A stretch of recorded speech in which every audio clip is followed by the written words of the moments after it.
Nous sommes le 10 avril 2013 sur Radio Maria France, dans les émissions sur les vertus, et nous allons étudier aujourd'hui la vertu de sagesse. Vous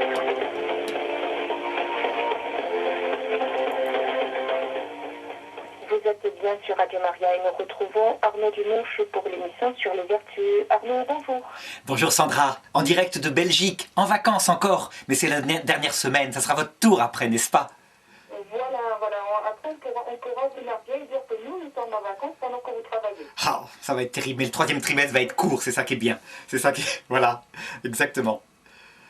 Alors voilà. Alors, nous allons continuer à parler des vertus et donc nous avons vu la vertu de science la dernière fois avec une partie donc la partie sur les sciences dites dures. C'est bien ça? Oui, c'est ça. Et j'espère que ça n'a pas été trop dur pour les auditeurs, même si j'ai essayé de mettre plein d'histoires pour que chacun puisse s'y retrouver. Parce que c'est des souvenirs qui ne sont pas forcément faciles pour tout le monde. Les fameuses sciences dures, la physique, la chimie. Ça nous rappelle des souvenirs de lycée, disons. Voilà, tout à fait. Et donc aujourd'hui, nous allons voir finalement une vertu qui est indépendante, mais en même temps le prolongement de ce qu'on a vu, c'est la vertu de sagesse. Ah oui, tout à fait. C'est dans le prolongement.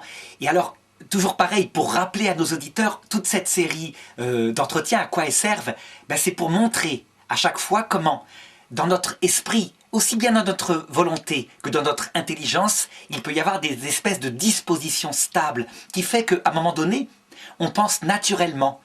Alors, lorsque ce sont des vertus de l'intelligence, comme celles qu'on est en train de voir maintenant, eh bien, elles ont la caractéristique de nous ordonner vers le vrai, la vérité. C'est le réel qui compte, C'est pas une idéologie. On pourrait dire que, par exemple, une idéologie comme le marxisme, eh bien, c'est un vice de l'intelligence. Vous voyez? Pourquoi? Parce que, en fait, les marxistes, ils apprennent à tout analyser en fonction d'un schéma de pensée qui ne correspond pas à la réalité. Et si la réalité leur résiste, ils la coupent. Donc c'est bien un vice. Au contraire, les vertus à chaque fois, toutes ces vertus de l'intelligence, eh bien elles ont un seul maître, la réalité qu'elles observent et auquel elles veulent se soumettre. Voilà un petit peu. Donc ça resitue. Vous voyez Sandra? Alors je vais juste rappeler à nos auditeurs qu'ils peuvent poser leurs questions au 09. Alors voilà. Pour vous expliquer ce que c'est que la vertu de sagesse, je voudrais vous commencer par une anecdote. Toujours pareil, j'aime beaucoup ça. J'avais un ancien élève que j'avais eu en classe 4 ans. C'est comme ça, je les ai 4 ans, vous voyez, donc ça permet de discuter et de devenir amis même. Et alors, il était rentré dans des études d'ingénieur. Donc des études qui sont très spécialisées. Ça veut dire que, en fait, si on fait faire aux enfants, aux jeunes, ce qu'on appelle en Belgique des humanités, les humanités générales, c'est-à-dire qu'ils font un peu de tout, comme en France, de l'histoire, de la philosophie, de la religion. La religion, c'est obligatoire, ils doivent se pencher sur ce problème. Eh bien, à un moment donné, dans le supérieur, ils sont vraiment branchés sur une matière particulière, des sciences dures. En l'occurrence, c'était de la physique. Et alors, il étouffait complètement là-dedans. Imaginez-vous, Sandra, il était en 3e année d'ingénieur, donc quand même bien avancé. Et il était en train de se détruire. Il étouffait complètement en disant « À longueur de journée, je fais des équations, j'étudie des petites problématiques particulières sur le mouvement d'un corps, etc. » Il avait donc de la science. En tout cas de la science physique, il en avait fait beaucoup. Et il avait un gros problème, il se demandait à quoi ça servait. En fait, en réfléchissant avec lui, c'était pas un problème de solitude, c'est vrai qu'il était célibataire à l'époque, c'était un problème de signification de la vie en général, ce qu'il faisait sur Terre. Pourquoi il se donnait à ce métier-là? C'était un problème de sagesse, justement. Donc vous voyez, la sagesse, en fait, c'est, disait Aristote, la science des sciences. C'est celle qui fait qu'on a un sens profond, tout simplement, à ce qu'on fait sur Terre. Et alors, pour la caractériser, il disait, elle répond à 3 questions fondamentales. Vous savez, les fameuses 3 questions. Premièrement, d'où est-ce que je viens? Mais alors, à cette question-là, on ne répond pas je viens de ma maman. C'est pas ça. D'où est-ce que je viens radicalement? Ça veut dire, en gros, est-ce que je viens d'un créateur? Est-ce que je viens de l'évolution pure, du hasard? Et voyez les conséquences. Alors, on va faire un petit exercice, Sandra, si vous voulez. J'aime bien, comme ça vous torturez, on va recommencer.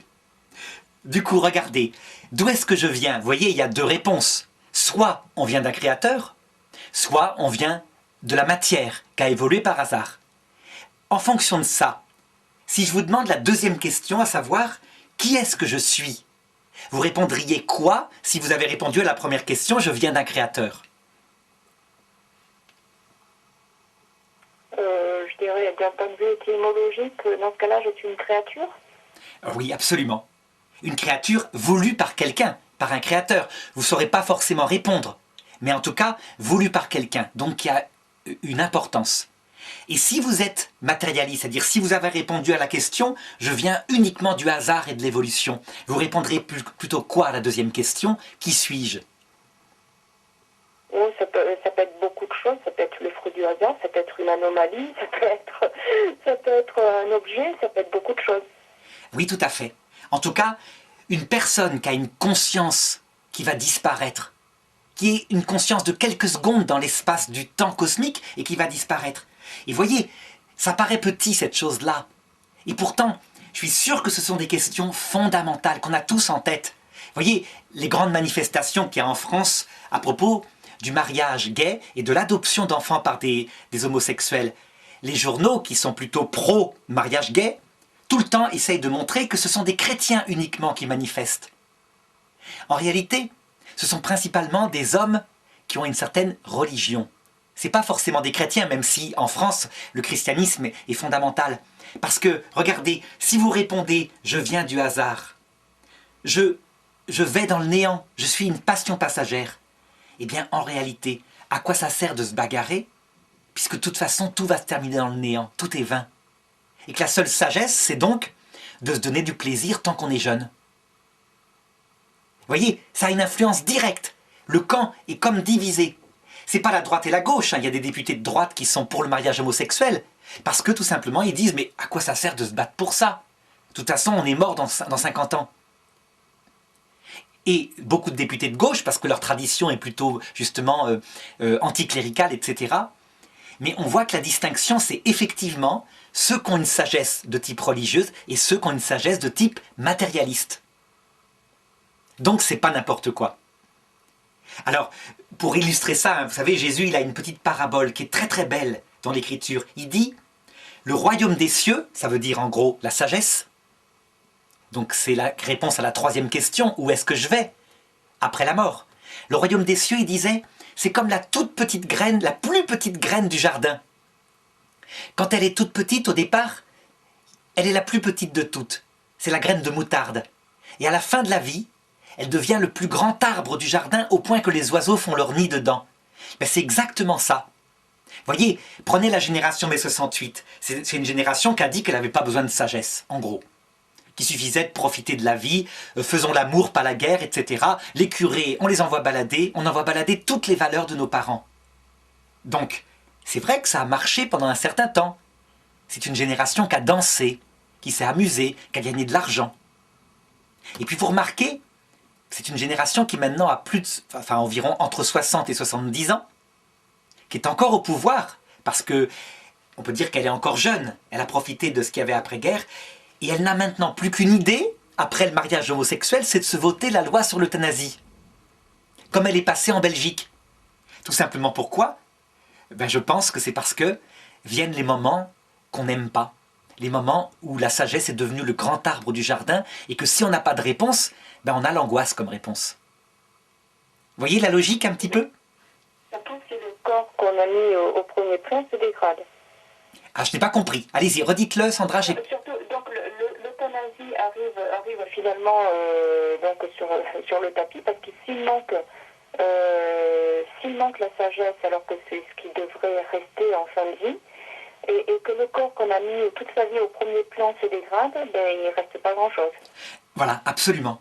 D'autant plus si, ayant mis le corps en premier, eh bien, on a divorcé plusieurs fois, parce qu'on voulait renouveler son cheptel, avoir quelqu'un de plus jeune pour avoir du plaisir.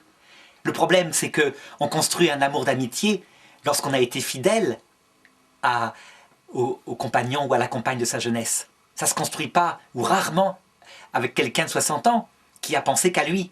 Donc vous voyez, tout ça, ça va ensemble. Si bien qu'on voit, cette question de la sagesse, elle est centrale chez l'être humain, même si on n'en parle pas dans les médias. Elle est centrale parce qu'elle donne sens à tout. Et donc la troisième question, c'est où est-ce que je vais? Et donc regardez, si je reprends l'exercice Sandra, si vous avez répondu « je viens d'un créateur » à la première question, vous répondrez quoi naturellement à la troisième question « où est-ce que je vais ?» Je retourne au créateur. Absolument. Et quel que soit, alors vous avez pas forcément une réponse précise, hein. Le christianisme, il a une réponse très précise, lui. On retourne au Créateur avec un projet. Ce projet, c'était l'amour. Et on entre dans la vision de Dieu face à face avec tous ceux qu'on a aimés. Mais évidemment, pour voir Dieu face à face, d'autres conditions que l'amour sont nécessaires, dit le christianisme, un cœur tout humble, tout repentant. Parce qu'il faut mourir pour voir Dieu, mourir à soi-même, tellement Dieu est grand. Bon, vous voyez, ça c'est une réponse spirituelle à la sagesse. Et quand on est athée, évidemment, on répond quoi à la question « où est-ce que je vais ?» Au néant. Voilà, c'est tout simple, pas plus que ça. Voilà, voilà deux sagesses, parce que l'athéisme est une sagesse, hein. Faut pas croire. Elle répond bien aux trois questions. Mais l'une est matérialiste et l'autre, eh bien, est religieuse. Voilà un petit peu comment ça fonctionne. Alors, avant d'aborder la sagesse, si vous voulez, Sandra, je voulais ajouter une chose, puisque nous sommes sur une radio chrétienne, nous ne sommes pas qu'en philosophie. Eh bien, c'est ce qu'en dit l'Église catholique de la sagesse. Donc, je ne sais pas si vous le saviez, mais il y a eu un dogme, ça veut dire une proclamation de la part de l'autorité de l'Église protégée par l'infaillibilité. Vous voyez, c'est quelque chose d'important. Il y a eu un dogme portant sur l'existence de la sagesse. Il a eu lieu, ce dogme il a été proclamé en 1870, lors du Concile Vatican I. C'est l'un des deux seuls dogmes qui portent sur une vérité d'ordre humaine, philosophique. Le deuxième porte sur la survie de l'âme après la mort. Eh bien, ce dogme-là dit que oui, il y a une sagesse philosophique et que l'homme, par lui-même, peut véritablement découvrir l'existence de Dieu. Ça veut dire qu'en fait, l'Église dit, on ne devrait pas dire « je crois en Dieu », le Père Tout-Puissant, etc., etc., mais on devrait dire « je sais que Dieu existe, c'est démontrable, et je crois qu'il est Père Tout-Puissant, etc., etc. » Vous voyez un petit peu, c'est très curieux, hein? Oui, oui, effectivement. Donc en fait, la connaissance de Dieu est au fond de nous-mêmes, de toute manière. Alors, elle est au fond de nous-mêmes, c'est vrai qu'il y a un sentiment en nous, qu'on voit d'ailleurs même chez les artistes, vous savez, qui sont un peu les radars de ce monde, qui sont parfois très athées, très hostiles à toutes ces questions de sagesse, et quand quelqu'un d'entre eux meurt, ils vont à l'enterrement, et on les interroge après, les journalistes, et ils disent « si tu nous vois, là où tu es », ça veut dire que c'est plus fort que l'être humain, il y a au fond de nous un vrai désir qu'il y ait quelque chose après la mort, qu'il y ait un sens à cette vie. Seulement, voyez, ça c'est une sensation qui fait que l'homme est un animal religieux, que partout il y a homme, il y a forcément tombe, il y a espoir d'une survie, de se revoir, etc. Tandis que l'Église, ce qu'elle dit, c'est pas ça. C'est qu'on peut véritablement aboutir par sa raison toute seule, en réfléchissant sur la réalité, à l'existence d'un créateur. On peut vraiment le découvrir. Ou elle ne dit pas d'ailleurs d'un créateur, elle dit du créateur.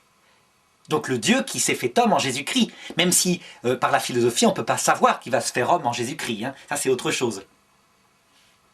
Alors voyez, ce dogme-là de Concile Vatican I, l'Église l'appelle un préambule de la foi. Ça veut dire qu'en fait, ça précède la foi. Mais comme peu de gens font la démarche de découvrir Dieu par eux-mêmes, ben, l'Église elle met quand même dans son credo « je crois en Dieu hein, ». C'est logique. Quand même, c'est un truc très compliqué en apparence, mais enfin on va voir, on va en discuter.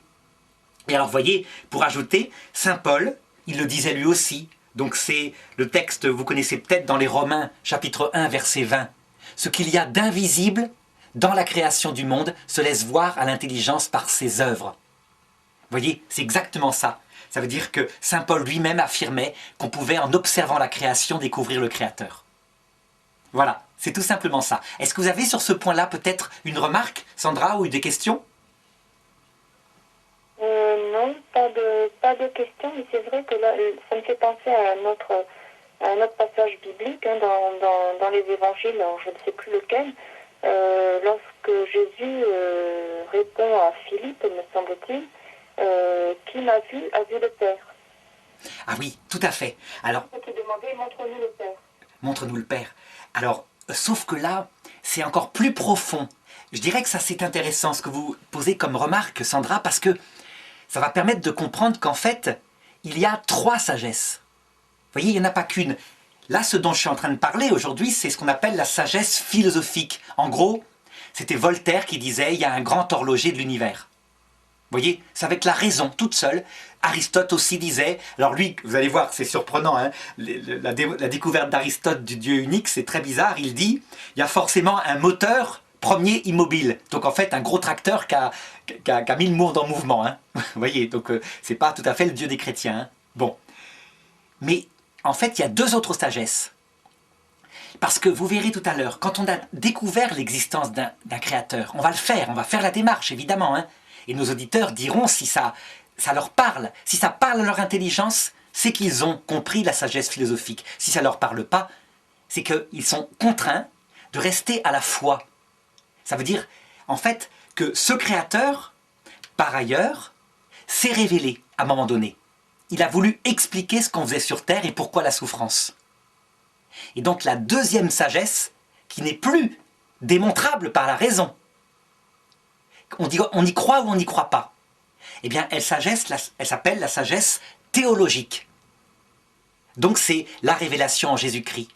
Par exemple, quand on voit Jésus agir dans sa chair, eh bien on voit par analogie le comportement qu'a Dieu le Père. Vraiment. Seulement il faut y croire. Et les chefs des Juifs n'y ont pas cru. Et puis, voilà. Et puis il y a une 3e sagesse. Alors là, c'est la plus profonde de toutes. C'est ce qu'on appelle la sagesse mystique. Elle est fondée sur la sagesse théologique. Et là, c'est carrément la fréquentation de Dieu dans son cœur par la prière. Vous voyez, un peu comme le petit paysan que le curé d'Ars voyait prier à l'église et qui disait « Je l'avise et il m'avise » en parlant de Dieu. Cette sagesse mystique, c'est une vie, c'est autre chose. C'est un petit peu, je dirais, ce que Jésus a imposé, on peut dire, à Marie-Madeleine. Vous voyez dans l'évangile, quand Jésus ressuscite, Marie-Madeleine se précipite vers lui et l'attrape par les pieds. Elle le reconnaît dans le jardin, finalement, ce n'était pas le jardinier. Et Jésus lui dit « Ne me touche pas, parce que je ne suis pas encore remonté vers mon Père. » Ça veut dire qu'en fait, Marie-Madeleine, elle voudrait en rester à une sagesse théologique, c'est-à-dire discuter avec Jésus, et probablement en plus qu'elle est amoureuse. C'est possible. Et Jésus veut l'emmener à une sagesse mystique, ça veut dire qu'il la fréquente maintenant dans son cœur à cœur de la prière, alors qu'il sera parti dans l'autre monde.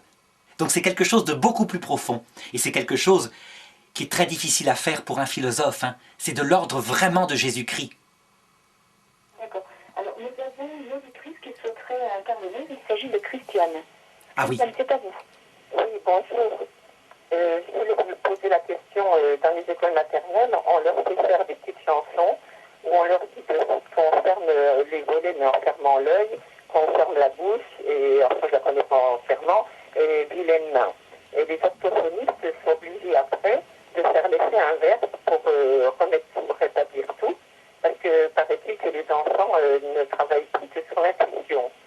Et donc je voulais savoir si le rapport ça avec ce que vous dites, et vraiment ça fait des dégâts pour les enfants, quoi, parce que je vois mon petit-fils, on lui a dit qu'il avait réussi jusque-là parce qu'il avait une très bonne mémoire, mais maintenant qu'il est au lycée, ça devient de plus en plus difficile, et on a découvert ça, et bon, ça se fait sur différentes chansons, mais tout le monde vit le même problème, quoi. Donc en fait, là, vous parlez du manque de concentration des enfants en classe. Du fait qu'ils passent sans arrêt d'un sujet à un autre. C'est bien ça, si j'ai bien compris votre question. Non, c'est-à-dire que les instituteurs leur transmettent une petite chanson dans laquelle ils leur font fermer un œil après l'autre. On dit on ferme la petite fenêtre, après on ferme la porte, c'est la bouche, et après on dit vilaine main. Donc, On dit quoi? Je n'ai pas compris. Après on dit vilaine main. vilaine main. Vilaine main. Oui, oui. Et donc, c'est plus négatif. Et quand vous avez ces orthophonistes, il faut faire la chanson à l'envers, ouvrir tout ce qui a été fermé, et dire qu'on a une jolie main, une gentille main qui va nous aider à faire quelque chose. Parce qu'en faisant ce qu'elles leur font comme chant, il n'y a pas que celle-là, hein, il y en a d'autres, on les bloque, et apparemment, ils ne vont plus travailler que l'intuition. Ils ne peuvent plus faire travailler un autre chant. Je ne connais pas grand-chose hein, Ah oui. J'ai l'impression, Christiane, qu'en fait, c'est peut-être en fait, la volonté des instituteurs plutôt d'obtenir du calme. Vous pensez pas? À savoir, je ferme un œil, je ferme l'autre, vilaine main qui s'agite, ce serait pas ça plutôt? Non, non, non. Donc c'est vraiment... Les orthophonistes et d'autres personnes là, qui avaient fait quelques cours avec une dame qui remet tout en ordre par rapport à Audis, tout ce qu'on veut. Et il y a beaucoup de choses qui sont apprises. Alors voilà, donc pour retourner à la sagesse, Sandra, si vous voulez, eh bien, je propose qu'on simplement on essaye de voir quelle est la démarche de la sagesse, comment ça fonctionne, comment est-ce qu'on peut découvrir l'être premier. Donc à la fin, vous me direz si vous, ça marche. Parce que, je vous l'ai dit, hein, si jamais ça n'aboutit pas, puisque c'est quelque chose qui est intelligent, alors c'est que ça n'a pas marché. Donc si avec votre raison, ça vous aide à découvrir l'existence d'un être premier, indépendamment de votre foi. Voilà le défi. Alors, regardez, d'abord je vais vous raconter une anecdote. Et je pense que nos auditeurs apprécient des anecdotes comme ça. J'avais 22 ans. Je suis français, hein, je ne suis pas belge, je suis venu en Belgique pour enseigner. Et donc à l'époque, on avait les 3 jours pour voir si on était fait pour le service militaire. Et puis, on s'ennuyait beaucoup pendant ces 3 jours. Donc on se baladait, on discutait avec les officiers. Et puis je vais vers des officiers qui me demandent ce que je faisais. Et je leur explique que je fais des études de théologie. Et on se met à discuter. Et ils me disent, mais la question de Dieu, ça fait longtemps que c'est évacué. Ça a été démontré qu'il n'existe pas, que la nature, elle produit toute seule la vie, etc. Et je me rappelle, je me mets à donner des arguments de bon sens par rapport à cette question précise de l'apparition de la vie. Alors l'officier disait, mais c'est très simple, il y a eu des milliards de petites mares sur la Terre, il y a 4,5 milliards d'années, des petites mares d'eau avec des éléments minéraux qui se sont mélangés. Puis, à un moment donné, dans un de ces milliards de petites mares sur des millions d'années, ça s'est bien goupillé, est apparu le premier microbe, et la vie est apparue comme ça. C'est parti comme ça, c'est pas plus simple, pas plus compliqué, il disait. Et donc je lui sers quelques arguments pour lui montrer qu'on n'avait en fait rien démontré. Et je me suis aperçu qu'en 10 minutes, il disait « Mais oui, c'est effectivement impossible. La vie ne peut pas apparaître par hasard. » Ça m'avait tellement frappé qu'à un moment donné, j'ai fait quelque chose que j'ai eu du mal à avouer à ma femme. J'ai fini par lui dire, hein, j'ai créé un site internet où j'ai mis un pari de 1 million de francs belges, à l'époque, hein, des francs belges, vous voyez, 1 million ça faisait une belle somme, ça fait rond, en réalité c'est seulement 25 000 €. Pour celui qui arriverait à démontrer comment est-ce que le premier microbe est apparu tout seul, comme ça, sans l'intervention d'aucune intelligence qui l'a organisé. Et je me rappelle, ce site il existe encore, et il s'appelle vieethasard.free.fr. Tout ça c'est collé, vie et hasard. Bon, .free.fr sur internet. Et je me rappelle que l'université de Toulouse, elle a mis ce défi à ses élèves pour voir s'ils trouveraient. Et bien ce site qui a été créé il y a presque 15 ans, mes 25 000 €, je les ai encore. L'idée m'était venue parce que, vous voyez, j'avais vu des Américains qui faisaient des sites comme ça. Par exemple, il y avait des gens qui disaient qu'ils pouvaient, à volonté, décoller du sol par télékinésie, vous voyez, par lévitation. Et donc quelqu'un avait fait un pari, 1 million de dollars à celui qui arrivera à se mettre en lévitation de 2 cm devant moi, etc. Et donc l'idée, je l'avais fait pareil. Donc ça prouve que c'est compliqué. Alors, si vous voulez maintenant, Sandra, je vais vous donner les arguments qui vont montrer à quel point c'est difficile d'affirmer que la vie peut apparaître par hasard. Donc, d'abord, est-ce que vous avez fait un peu de biologie vous-même? Alors, j'avais option biologie au bac, qui, je rappelle, était un bac littéraire. Ah oui, mais enfin c'est suffisant, il n'y a pas besoin de beaucoup plus de notions. Mais j'aimais bien la biologie. Ah, c'est passionnant. Moi, je trouve que c'est plus intéressant que la physique parce que c'est plus justement souple. Il n'y a pas tous ces grands calculs mathématiques. C'est la vie, quoi. Et alors, on apprenait à l'époque que le premier petit vivant qui est apparu sur Terre, c'est ce qu'on appelle une archéobactérie. C'est-à-dire un petit microbe qui ne respirait pas comme maintenant l'oxygène de l'air ou le gaz carbonique, mais qui respirait du soufre. Parce qu'il faut dire que la Terre, à l'époque, c'était une planète brûlante. Elle venait de se refroidir, hein. Depuis 500 millions d'années, elle existait. Il y avait des volcans partout. Et l'atmosphère, c'était un peu comme Vénus. C'était brûlant. Il y avait du soufre partout dans l'air. Et puis des mares d'eau, plutôt d'acide sulfurique, je dirais. Et dans ces mares, effectivement, on voit bien qu'est apparue une bactérie qui respire le soufre. Cette bactérie, on l'a redécouvert récemment. Hein. C'est des espèces de bactéries, il n'y en a pas qu'une, il y en a des milliards qui se sont répandues dans toute la Terre, enfin dans tous les océans de l'époque. On les a redécouverts au fond des mers, là où il y a des volcans sous-marins. Elles existent encore. Et alors, lorsqu'on étudie leur fonctionnement à ces bactéries, on se rend compte qu'en fait, on peut les comparer, et encore, ma comparaison est très mauvaise, mais pourquoi pas? Vous voyez, imaginez votre ordinateur portable, mettons. Imaginez qu'il soit capable tout seul de trouver sa nourriture sans le brancher sur le courant. Il trouve tout seul sa nourriture dans la nature. Je sais pas, il va gratter dans la terre, il trouve. Et que deuxièmement, il est capable de se reproduire, c'est-à-dire de fabriquer le même ordinateur que lui complètement, avec chaque petite vis, chaque écran, chaque partie. Eh bien, la vie, au départ, c'est exactement pareil. C'est un petit microbe qui, dès l'instant premier, obligatoirement, il sait se nourrir et il sait se reproduire. Alors pourquoi obligatoirement? C'est simple. Hein. Regardez, imaginez, Sandra, qu'un microbe apparaisse par hasard, il sait se nourrir mais il ne sait pas se reproduire. À votre avis, qu'est-ce qui se passe? Ce sera le dernier de son espèce. Voilà, exactement. Le premier et le dernier. Donc il survit quelques heures puis il disparaît. Donc dès le départ, il doit savoir faire ça. Alors, on sait que cette vie, au point de départ, c'est une vie qui fonctionne avec un logiciel intérieur, c'est-à-dire une espèce de programme informatique qui va diriger toutes les réactions chimiques qui sont nécessaires pour se nourrir et se reproduire. Vous voyez, il faut une membrane à l'extérieur, il faut ce logiciel à l'intérieur, etc.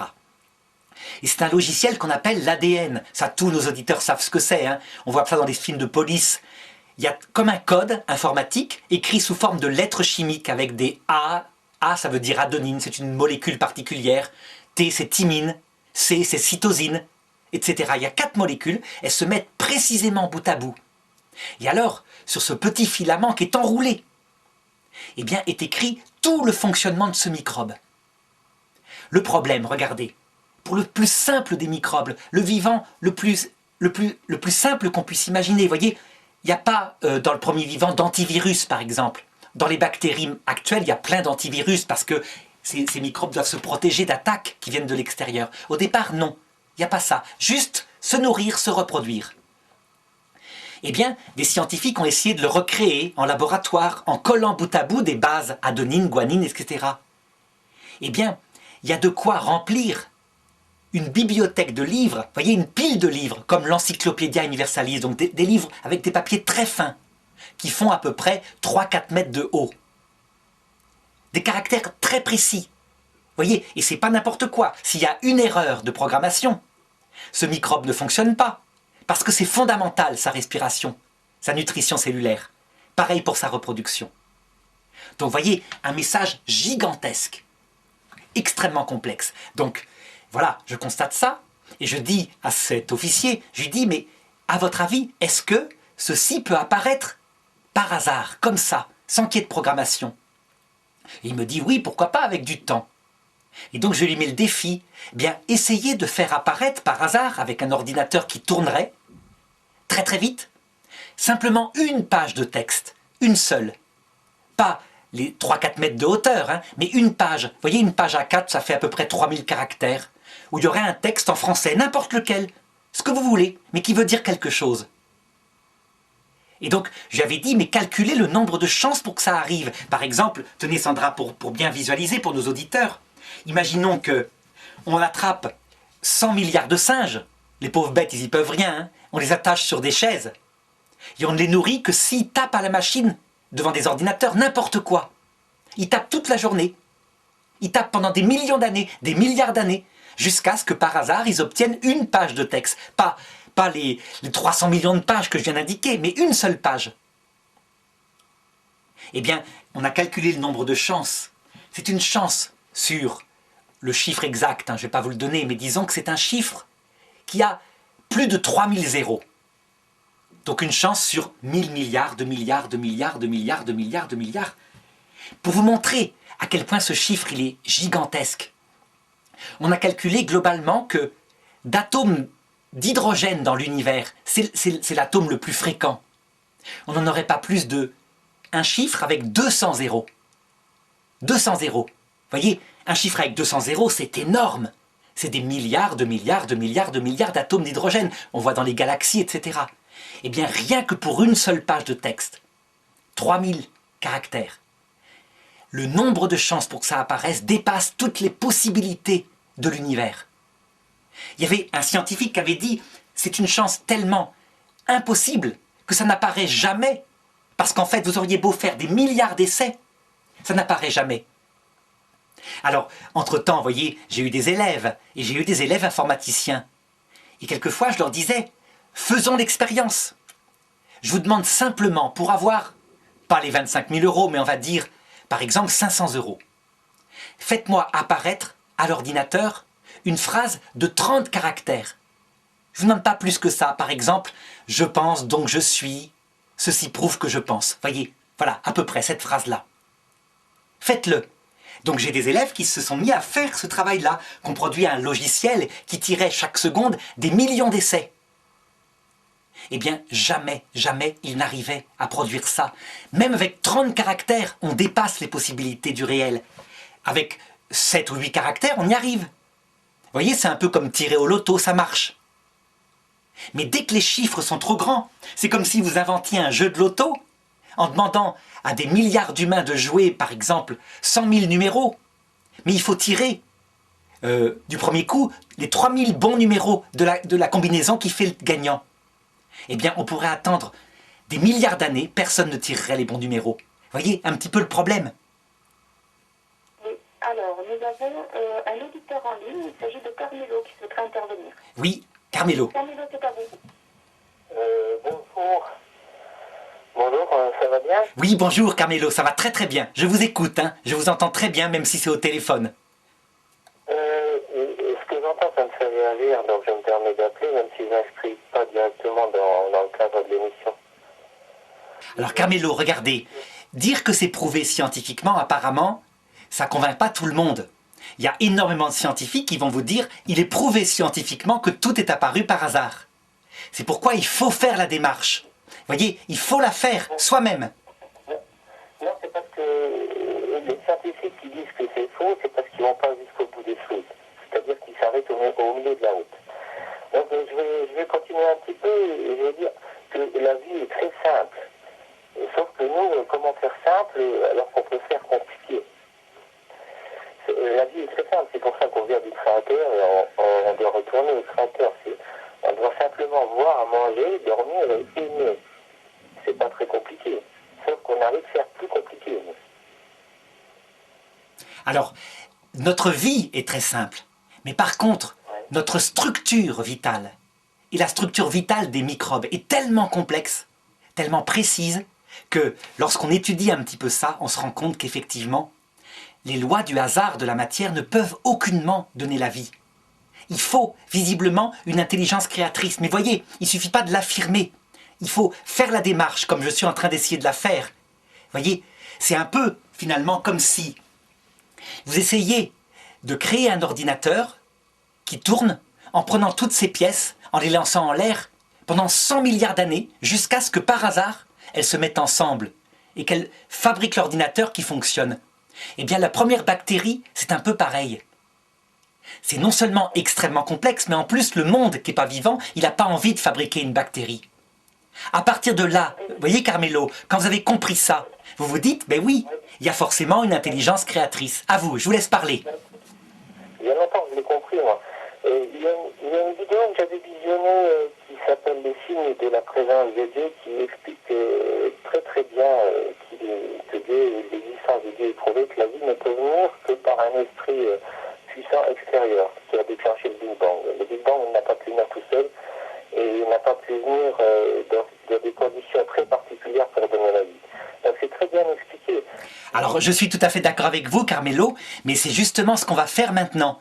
Ça veut dire qu'après avoir vu cette chose qui est peut-être plus simple, l'apparition de la vie, où on sent directement, ou plutôt on visualise l'intelligence de quelqu'un qui a organisé la vie, eh bien on va en parler juste après du Big Bang, si vous voulez. Mais voyez, ce que je veux vous dire, c'est que l'affirmer, comme je l'ai dit au début, l'Église l'affirme comme vous, hein, elle est d'accord avec vous. On peut trouver l'existence de Dieu par sa raison seule. C'est une chose. Mais le faire, Discuter avec des contradicteurs qui vont vous affirmer l'inverse. C'est autre chose. C'est prouvé scientifiquement. C'est pour ça que l'émission du lundi matin m'intéresse pas mal, qui est science et foi, quoi. La science et la foi ne sont pas... il n'y a pas de contradiction entre la science et la foi. Elles sont complémentaires. Alors justement, Carmelo, il était prévu de citer le professeur Robert dans notre émission d'aujourd'hui, justement par rapport au Big Bang. Ah oui, et donc d'aborder ce sujet que justement vous voulez aborder. Ça c'est très intéressant. Donc c'est ce qu'on va faire. Donc il est important de conclure la science et la foi. Ah, complètement d'accord. Complètement d'accord. En fait, ce qui s'oppose, c'est pas la science et la foi, c'est une certaine science qui est en fait une philosophie athée et la foi. C'est évident. Mais voyez, il faut faire la démarche. Ça va bien de dire, on peut le faire, mais tant qu'on l'a pas fait soi-même. Là, voyez, j'ai essayé de le faire avec Sandra, et je lui poserai la question après, si ça lui paraît logique que la vie ne peut pas apparaître par hasard. Seulement, si on avait eu un contradicteur, un biologiste, vous auriez vu qu'il aurait amené des arguments en disant, par exemple, que la vie n'est pas apparue directement comme ça, en respirant et en se reproduisant, qu'il y a eu peut-être des débuts de vie qui n'étaient pas encore la vie. Et moi, je lui aurais répondu, admettons, mais de toute façon, il faut quelque chose de complexe à un moment donné. Or, le monde non-vivant prouve l'inverse depuis 60 ans. Le monde non-vivant ne veut pas créer du complexe. Il se décompose. Vous voyez, ça c'est une argumentation. Non, je crois que face à Dieu, il n'y a pas d'argumentation. Il n'y a rien qui tient face à Dieu. Alors, je dirais que dans ce cas-là, si vous dites « ne cherchons pas par ça la raison propre, mais croyons en Dieu », vous êtes... Non, on peut chercher par la raison, mais je veux dire, il n'y a aucun argument qui peut tenir face à l'existence de Dieu. J'en suis persuadé, absolument Carmelo, mais je vous dis, il faut aborder les arguments, il faut faire ce travail. Sinon, eh bien, on fonctionne de manière dogmatique. Donc c'est pourquoi on essaye aujourd'hui de le faire et de montrer que la sagesse est une vertu. C'est-à-dire que l'intelligence, elle a fait la démarche. Elle est capable de la refaire à chaque fois. Et vous aboutissez, par votre raison, véritablement, à l'existence d'un créateur. Sinon... C'est pour ça que je dis que l'intelligence ne suffit pas. Il faut décrypter avec son intelligence, son cœur et sa conscience. Absolument, absolument. Tout à fait d'accord, Carmelo. Ben, c'est ce qu'on va continuer de faire, si vous le voulez, avec donc ce dont vous parliez, à savoir le Big Bang. Voilà. Et donc, je peux inviter les auditeurs à essayer de retrouver la vidéo, le film de la présence de Dieu. D'accord, donc le signe de la présence de Dieu. Très bien. Merci beaucoup, Carmelo. C'est moi. Au revoir. Merci, Carmelo. Merci. Au revoir. Alors, justement, regardez, Sandra, d'abord sur cette apparition de la vie, j'aimerais avoir maintenant vos remarques. Est-ce que ça vous paraît assez simple ou quand même assez compliqué? Donc si je résume, vous avez vu, hein, la vie est complexe, immensément complexe. Le monde non-vivant n'a pas du tout envie de la façonner. Ses lois sont inverses. Est-ce que vous avez pu toucher du doigt la nécessité qu'il y ait une organisation, une intelligence qu'organise cette vie? Oui, tout à fait. De toute façon, oui, effectivement, le code génétique, hein, c'est pour ça que vous parliez ne serait-ce que d'une bactérie, est déjà très complexe. Donc imaginez qu'il soit apparu par hasard. Oui, il y a effectivement des scientifiques qui le pensent. Moi, c'est ce que je pensais avant ma conversion, hein, que on était le fruit du hasard. Mais moi, en fait, je butais, quand j'étais athée, je butais sur une autre question, c'est sur, et c'est justement en rapport avec le Big Bang, c'est sur ce qu'il y avait avant. Ah voilà, enfin on va aborder ça. Avant, donc qu'est-ce qu'il y avait avant la création de la Terre? Avant la création de la Terre, il y avait la création de l'univers. Et avant, le Big Bang. Oui, mais avant le Big Bang. Ah oui, oui. Ouais, et là, on ne sait pas. Alors justement, regardez, Sandra, à ce propos, je vais en profiter, je voudrais défendre deux personnes qui ont été démontées dans les médias par des scientifiques, à savoir les frères Bogdanov. Bon, on peut leur reprocher une chose, les frères Bogdanov ont fait une thèse de physique pour parler, comme vous dites, de la question qu'y avait-il avant le Big Bang. En réalité, en strict langage, on ne peut pas parler comme ça, Parce que avant, ça voudrait dire dans un temps qui a précédé le Big Bang, alors que le Big Bang crée le temps. Mais en fait, de leur part, c'était simplement pour vulgariser. Ça veut dire en fait, qu'est-ce qui a causé le Big Bang? La cause est forcément avant les faits. Bon. Et alors, ils étaient des pédagogues extraordinaires par rapport à cela. Et je voudrais rappeler un petit peu comment est-ce qu'ils dire il faut poser obligatoirement un créateur, un être premier, mais cette fois un créateur qui soit forcément éternel. Donc regardez comment ils disent. Ils disent, quand le Big Bang a eu lieu, tout de suite, il s'est structuré, cette matière qui est apparue, s'est structurée selon des équations mathématiques extraordinaires, avec des constantes tellement précises, jusqu'à 50 chiffres après la virgule. Tellement précises que si un seul chiffre, 50 chiffres après la virgule, n'avait pas été le bon, eh bien l'univers se serait transformé en une simple explosion d'énergie. Et jamais il se serait structuré comme il l'a fait, c'est absolument miraculeux, disent-ils, sous forme de matière atomique, de matière pesante, voyez? Donc on voit bien notre monde, il y a l'hydrogène, l'oxygène, etc. Il disait, regardez l'oxygène par exemple, c'est un corpuscule qui est la concentration gigantesque d'une énergie qui a été produite par le Big Bang et qui s'est structurée. Ils allaient jusqu'à utiliser l'analogie suivante, des équations mathématiques ont pris feu. Alors évidemment, vous voyez, c'est moins proche que ce que je disais tout à l'heure sur la vie, où la vie, on la sent en train d'apparaître avec son organisation. Là, c'est plutôt lié à des maths. Et alors il disait qu'il y a une telle intelligence là-dedans qu'il y a plus de chances pour que ces constantes soient apparues que si, avec un fusil à lunettes, on visait une pièce de 2 € située à l'autre bout de l'univers. Vous voyez, ils avaient des analogies de ce sens-là, très parlantes. Alors évidemment, c'est de la vulgarisation. Ce qu'on leur a reproché aussi, du moins les scientifiques, c'est de dire en science qu'on pouvait aboutir à l'existence de Dieu. Alors qu'en réalité, on n'est plus en science. Quand on pose l'existence de Dieu, on est en philosophie. La philosophie, c'est une forme de science, attention, hein. Mais les scientifiques étaient tatillons en disant « la science, elle ne s'occupe que de ce qui peut se mesurer ». Et donc, à partir d'un certain moment, après le Big Bang, la matière est tellement concentrée qu'il faudrait des milliards de zéros pour mesurer la température et la pression. Donc on ne peut pas mesurer, donc c'est plus de la science. Ils ont raison, techniquement, ces scientifiques. Donc il suffit de rectifier ce que disaient les frères Bogdanov en disant que leur thèse était une thèse de philosophie réaliste. Et alors, ils se demandaient, qu'est-ce qui a pu créer ce Big Bang, cette étincelle, qui après se structure immédiatement dans la première seconde avec ses constantes? Et il raisonnait de la façon suivante, il disait, il y a 2 solutions. Soit c'est le néant, soit c'est un créateur. Alors, est-ce que le néant peut créer? Il répondait, mais c'est idiot comme question. Le néant, par définition, c'est l'absence d'être. Alors on leur objectait, mais peut-être qu'il n'y a jamais eu le néant, peut-être que c'est un monde éternel, qui bat comme un cœur, comme un Big Bang suivi d'un Big Crunch, etc. Donc une matière qui a toujours existé. Et il répondait à ça, c'est impossible. Regardez notre monde tel qu'il est. Il est en perpétuelle dégradation.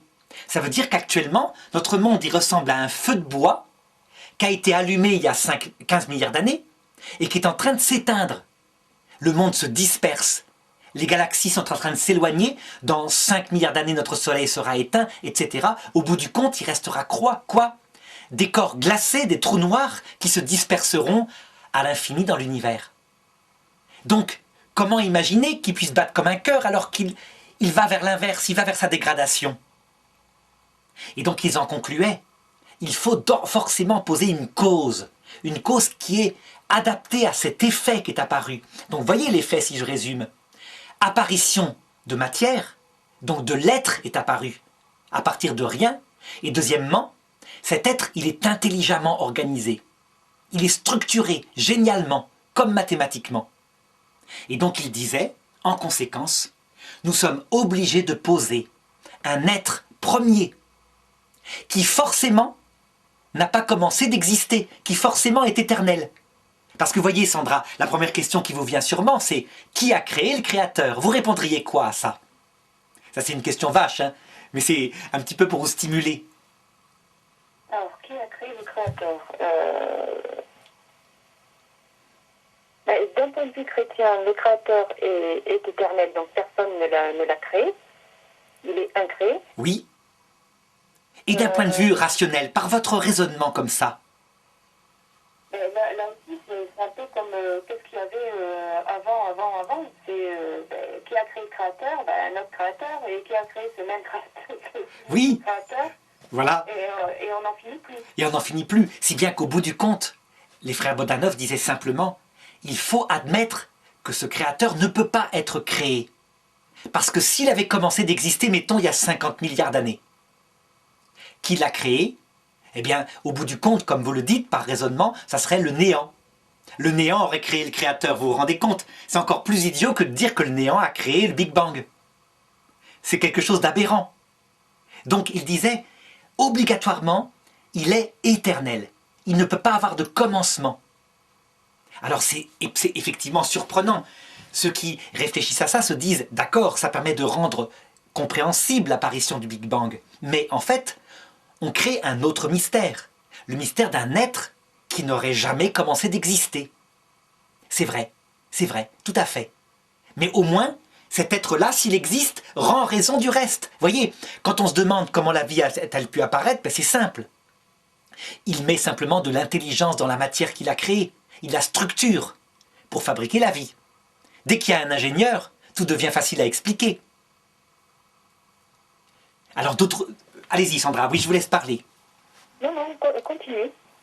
Il y a d'autres objections. Certains diront, en ricanant, ben pas étonnant. On n'arrive pas pour le moment à expliquer comment est apparue la vie. Donc ils finissent par l'admettre quand même. Hein. On n'arrive pas à expliquer comment est apparu le Big Bang, et donc vous posez, c'est très pratique, un dieu. Vous faites comme le faisaient les anciens Grecs, qui dès qu'il y avait quelque chose qu'ils ne comprenaient pas, disaient que c'est le dieu de l'amour, le dieu de la guerre, ou je sais pas quoi. La réponse à ça, c'est que, en fait, tout s'explique par des lois naturelles, sauf l'existence même de ces lois naturelles au départ. C'est tout à fait autre chose. Une fois que le Big Bang a eu lieu, par exemple, donc vous voyez, gigantesque explosion, que les constantes sont apparues au bout d'une seconde, ben, tout le reste, ça se fait tout seul. C'est un feu de bois qui est en train de se disperser et qui s'éteint. Donc ça se comprend. Mais le problème, l'existence même de quelque chose alors qu'il n'y a pas de cause avant, eh bien on est complètement coincé. Et c'est pourquoi Albert Einstein disait « Quelqu'un a sûrement gratté une allumette ». Alors attention, hein, Albert Einstein, il ne croyait pas en un Dieu personnel, hein, intelligent, etc. Il pensait plutôt à une espèce de force de la nature, une sorte de Dieu impersonnel qui avait craqué une allumette au début et puis qui ne s'occupait pas des pauvres hommes après. Hein. Mais malgré tout, il parlait de Dieu sans arrêt. Donc vous parliez tout à l'heure du professeur qui avait fait des émissions. Peut-être que ce serait le moment de citer un petit peu ce qu'il disait et d'en discuter. Concernant Einstein ou concernant le Big Bang? Parce que j'ai les deux. Concernant les deux, puisqu'on a abordé les deux, peut-être d'abord le Big Bang alors. Alors, d'abord le Big Bang. Donc, c'est une assez longue citation. Donc, voilà, c'est près d'une de ces conférences hein, que les auditeurs peuvent réécouter le lundi matin. Voilà ce qu'il écrivait. Et maintenant, que nous dit la science actuelle? Depuis près d'un siècle, en utilisant les découvertes faites dans le domaine de la physique quantique, dans celui de l'étude des particules élémentaires et dans celui de l'astrophysique, par l'utilisation des satellites, donc trois domaines scientifiques, d'abord par les mathématiques et selon les connaissances acquises dans le domaine des atomes, s'est imposée l'idée que le monde avait été créé par l'explosion d'une condensation incroyablement dense et chaude d'énergie, d'où avait surgi la matière. Et à partir de cette explosion initiale, allait se poursuivre l'expansion du monde qui venait de surgir, expansion qui continue de se poursuivre sous nos yeux. Il fallait des preuves, elles furent apportées par des satellites tels que le satellite COBE, qui, enregistrant des micro-variations de la température et de la luminosité de l'espace cosmique, confirma l'explosion initiale. Ainsi, la lumière fut. Donc ça, c'est concernant l'étude du Big Bang. Alors, voyez Sandra, pour être extrêmement précis, ce que le satellite COBE arrive à voir, c'est, disons, les premiers instants de l'univers. Peut-être pas tout à fait les premiers instants, disons, au bout de quelques 10 000 ans peut-être. Donc cette trace de l'explosion primordiale qu'on a déjà vue à la télévision, c'est une espèce de nuage vaporeux avec des endroits plus foncés, d'autres plus clairs. Mais l'acte créateur lui-même, le fait qu'un être premier l'a créé, on sort complètement de la science, mais on remonte à une cause. Vous voyez, ça fonctionne comme ça. Il y a obligatoirement une cause adaptée à un tel effet. C'est comme ça qu'on peut arriver à découvrir l'être premier. Alors justement, le professeur Robert cite la réaction d'un scientifique par rapport à ce qui a été mesuré par ce satellite. Donc d'autres satellites poursuivent actuellement l'étude de cette explosion thermique de l'univers, continuant de fidéliser cette conception initiale que spontanément on a appelée le Big Bang, et nous dire ainsi qu'elle s'est produite il y a 13 milliards et 800 millions d'années. Les images thermiques et lumineuses recueillies par le satellite Kobe étaient si démonstratives que dans son enthousiasme scientifique, l'astrophysicien George Smoot s'écria « c'est le visage de Dieu ». Il aurait pu dire plutôt que le visage, c'est le moment de la création confirmé par la signature de Dieu. Il a tout à fait raison, c'est pas le visage de Dieu. Le visage de Dieu, il apparaît beaucoup plus, par exemple, dans l'observation d'un être humain, qui est le sommet de la création. Vous imaginez la complexité du cerveau humain, de la pensée humaine, un être de chair capable d'aimer, capable de réfléchir. Par contre, on a là plutôt le premier moment, le premier pas, qui, peu à peu, étape par étape, à travers des sauts de création au cours de l'histoire. Il y en a plusieurs. Il y a eu donc l'apparition de la vie, il y a eu aussi l'apparition des macro-évolutions, donc des grosses évolutions de la vie, comme l'apparition de l'œil, c'est quelque chose pareil que les scientifiques n'arrivent pas à expliquer. Et puis l'apparition de l'esprit humain. Donc, Dieu lui-même, on ne peut pas le toucher, mais on touche par un raisonnement qui dit « il faut qu'il existe, sinon, comment expliquer cet ordre si intelligent, cette matière qui apparaît à partir de rien ?» Et donc, le professeur Robert, dans une autre émission qui s'intitulait Hasard et création, a cité Einstein. Donc, je vais lire la citation. La religion sans la science est aveugle, mais sans la religion, la science est boiteuse. Je veux connaître la pensée de Dieu, le reste n'est que détail. Vous voyez, on retombe exactement dans ce qu'on avait dit tout à l'heure avec cet ami, cet élève qui était en classe d'ingénieur, qui connaissait tellement bien les équations, des mouvements, des corps, etc. et qui voulait savoir qui était le créateur. Il voulait avoir un sens ultime. Et vous savez ce qu'il est devenu, cet ami? Il a quitté ses études d'ingénieur, il est devenu prof de religion, en Belgique. Donc vous voyez, c'est un peu comme Albert Einstein. Au bout du bout, s'il a dit ça, il cherchait non plus la matière, mais la cause qu'explique la matière. Eh bien, voyez Sandra, tout ce qu'on a fait là, ça s'appelle la sagesse. C'est la porte qui ouvre à la sagesse qui permet de comprendre qu'il y a un créateur.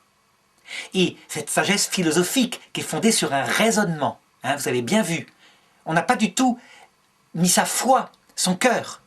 On a raisonné rationnellement comme des scientifiques et on est obligé d'admettre un auteur de la nature, un peu comme si je vous montrais par exemple la télécommande d'un magnétoscope. Vous poseriez immédiatement à un ingénieur qui l'a pensé, ça ne vient pas du hasard.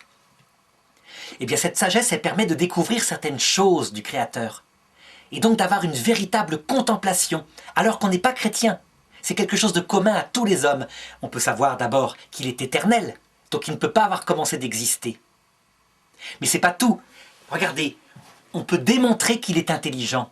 Je ne sais pas si vous voyez un peu comment on peut le faire, à partir de ce que je vous ai dit sur le Big Bang. On va voir si vous le trouvez vous-même. C'est un petit piège que je vous tends encore une fois, Sandra. On peut démontrer que c'est quelqu'un d'intelligent, le Créateur. Comment, à votre avis? Parce qu'il y a des constantes, peut-être dans la matière, Absolument. l'organisation de l'univers. Tout à fait. Comme il a créé des effets intelligents, alors au départ, c'est une intelligence mathématique. Mais on ne s'arrête pas là. Après, c'est l'intelligence vitale des premiers microbes. Et puis jusqu'à l'intelligence de l'homme avec son cœur. Eh bien, on peut véritablement en induire qu'il est intelligent. Quelqu'un de non intelligent ne pourrait pas faire ça. Il n'aurait pas pu mettre un ordre aussi précis. Vous voyez, c'est un rapport d'effet à cause, tout simplement. Alors on peut dire d'autres choses. On peut dire par exemple qu'il ne peut créer que gratuitement. Ça ne peut rien lui apporter. Alors là, c'est un petit peu plus compliqué, mais je peux toujours vous poser la question quand même. À votre avis, comment est-ce qu'on peut prouver qu'il a forcément créé gratuitement? J'avoue que je sèche un petit peu là. Eh bien, je vais vous le donner simplement. La réponse, allez voir en quelques secondes. S'il est éternel, s'il n'est pas parfait, s'il a besoin de créer pour s'occuper, alors forcément il est déjà mort. Parce que éternel, c'est très long. Et donc un être qui ne serait pas parfait, heureux en lui-même, parfaitement heureux, il s'use. C'est très simple à comprendre, Sandra. Regardez, imaginez que je vous mette dans l'espace, avec tout ce qu'il faut pour respirer, mais vous n'avez aucune sensation, et vous y restez 10 000 ans, sans voir personne, en flottant comme ça dans la nuit. À votre avis, au bout de combien de temps? J'espère que dans les livres, vous m'avez mis des antidépresseurs. Hein. Ah oui. Eh bien alors, voyez, je dirais plus que ça, vous allez tous les avaler au bout d'un certain temps. Bon, vous tiendrez peut-être un peu parce que vous avez une vie contemplative, mais au bout de 1000 ans, on n'est pas fait pour ça. Nous, on a besoin. Et donc, par exemple, quand on se marie, quand on donne la vie à des enfants, c'est parce qu'on a besoin de s'équilibrer. Lui, obligatoirement non. Donc, s'il crée, le philosophe peut le découvrir, ça ne peut rien lui apporter. Rien du tout. Alors, ça ne veut pas dire qu'il fait comme ça en dilettante. Ça veut dire qu'en fait, s'il le fait, c'est donc un pur amour gratuit. Alors que nous, nos amours, ils nous apportent toujours quelque chose. Vous voyez, ça va très loin la contemplation des philosophes, quand on y réfléchit. Donc si vous voulez, parce que je vois qu'il est 15 heures, hein, je ne sais pas si on a encore le temps. Non plus. Plus? Eh bien, la prochaine fois, on va aborder la vertu de religion. Ça veut dire que, en fonction de cette sagesse, qui vient d'un raisonnement, eh bien, le philosophe va développer une vertu nouvelle, qui s'appelle un regard religieux sur un créateur. C'est pas quelque chose de chrétien, c'est quelque chose de commun à tous les hommes. Voilà, un petit peu. Donc, merci beaucoup à vous. merci Sandra, hein. C'est peut-être un peu compliqué, et si nos auditeurs ont d'autres questions, par exemple des choses qu'ils veulent approfondir, qu'ils vous les envoient, et j'y répondrai la prochaine fois, parce que le sujet n'était pas si facile que ça quand même aujourd'hui. Très bien, merci beaucoup, et puis à mercredi prochain. À mercredi Sandra, au revoir. Au revoir.